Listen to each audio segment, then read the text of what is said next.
Okay, now we're at our mix window. This is where the majority of the action is going to take place when you're mixing a project. So I'm going to go through several steps. The first thing I'm going to do is create groups for my drums. Now you notice that all the channels are selected here. All I have to do to deselect them is option click on any track. And when I do that, they're all deselected. So next thing I want to do is I have my first drum kit over here. Kick 1, snare, hi-hat, tom 1, tom 2, overhead left, and overhead right. So I want to select all those tracks. So I click on that overhead right track, then go over to the kick drum track and shift click on it. So now all these tracks are selected. The next step is I'm going to go over here to the groups menu, click on this triangle, select new group. A menu comes up. There are all my tracks that are selected, and I'm going to rename this Drum 1. I hit return, and now it has created this group, Drum 1.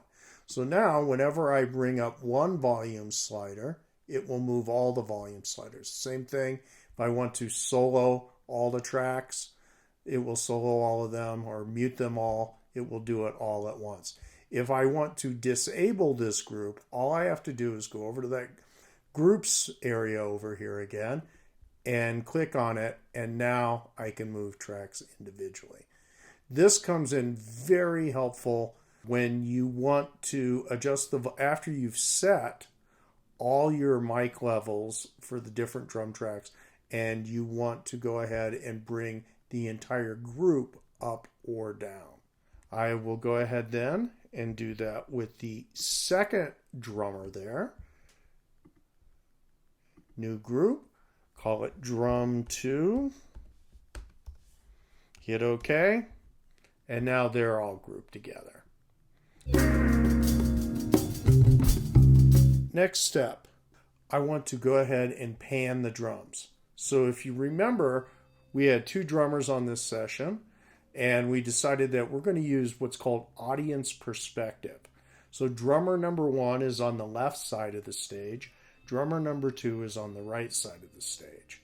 All these pan knobs up here on drummer 1 are going to be panned to the left of center.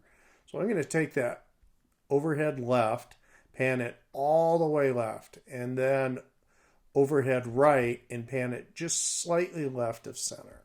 The kick and the snare we want to have right in the middle in between the two. So I pan those over like so. The hi-hat maybe just slightly to the right of them. And we've got these two toms. Tom 1 I'm going to pan just a little bit to the left, and tom 2 almost all the way to the left. Now with the second drummer I'm going to do the opposite. So overhead right is going to go all the way to the right. That overhead left just slightly to the left. Since we've only got 4 mics on this drummer, it's going to be a lot easier. Put the kick and the snare pretty much right in the middle between the two overheads.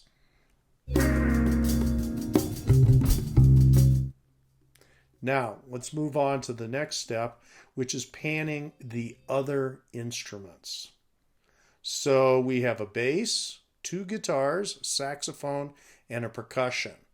Now notice that the percussionist is in stereo. We had 2 mics on there, and we have a single stereo track. Bass, typically you put right in the center of the mix. Low frequencies are the most non-directional, and the bass is going to have the most power if it is panned in the center. Now with these 2 guitars, what I'm going to do is guitar 1, pan it to, I don't know, about 10 o'clock to the left, and guitar 2 about 2 o'clock to the right. I've decided I'm going to keep my saxophone player in the center of the mix, and then my percussion, I could either pan it extremely wide, or I could bring it in just slightly to give it a little more natural sound there. If you watched the Bobby Osinski video on panning, you would have seen him use that technique. All right, now it's time to set levels for the drums. So this means I want to disable the group on drum 1. And of course, I'm not listening to anything now, but what I want to do here is move my levels around and find the appropriate volume for that drummer, which means I probably want to solo this drummer. Oops, I have my group disabled.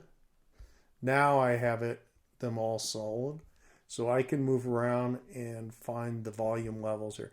I suggest that your overhead left and overhead right mics be the exact same volume level. Now we could go and do the same thing with drummer number 2. Okay, I disabled the group there. I find the appropriate volumes for my kick and my snare and my 2 overheads. And when you're setting volume levels like this, it's very important that you make sure that your overall volume levels for these tracks never go above 0 dB. And you can see that to ensure that, on my first drummer, I've put a limiter on each of those tracks, and I have it set so that it will not go above 0 dB. I can go ahead and option click on that limiter and drag it over to all the drums on the second drummer as well. And that way I know that my drum tracks will never go above 0 dB. So the next thing I want to do in my mix is I want to add reverb onto certain instruments or all the instruments. It's really your choice. If you look over here, I have a reverb auxiliary track. I've renamed it reverb. Its input is bus 1 and 2. Then if I go over to all my audio tracks here, you can look across there, and they all have aux sends in that send A slot.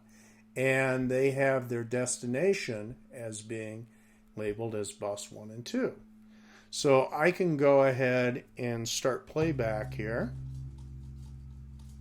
Oh, there's that saxophone with the clicking. I'm going to bring the volume down on that. You can see right here that we're not getting any signal in the reverb. Even though I've got the bus, I've got my reverb unit, and what I need to do to send signal to that aux channel is bring up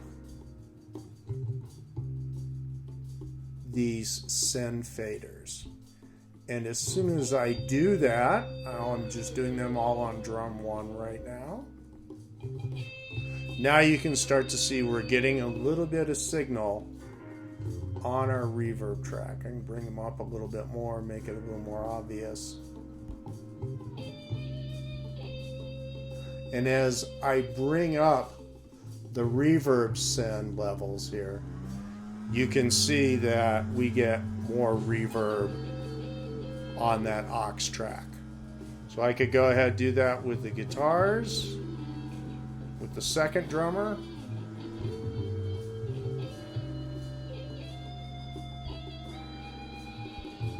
Maybe with my saxophone and my percussion. And as I do that, you can see, yes, we are definitely getting reverb on this channel. And if I open up that reverb unit, remember, it should be set, the mix should be set to 100% wet. Now, one other option I want to make available to you is to use other effects besides the basic ones that we've already covered. Now, according to the requirements of the project, I want you to put a compressor and an equalizer on every track.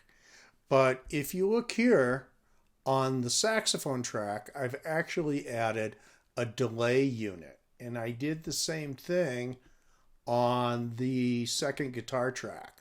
So I thought that adding some delay would go ahead and thicken up the sound of both of those instruments. So let me go ahead and open it back up again here. just make you aware of a few things. I have this one set to a preset that's straight eighths. I can change that time there by dragging that delay knob back and forth. And I could increase or decrease the number of echoes that we're going to hear by moving that feedback knob. Now here, because this is not on an auxiliary track, it's an insert there. You want to make sure that you have your dry-wet mix set mostly dry with just a little bit wet. So I have 25% wet, 75% dry. That's a pretty good mix right there. Now let's go ahead and let's just give it a listen. I have the sax soloed.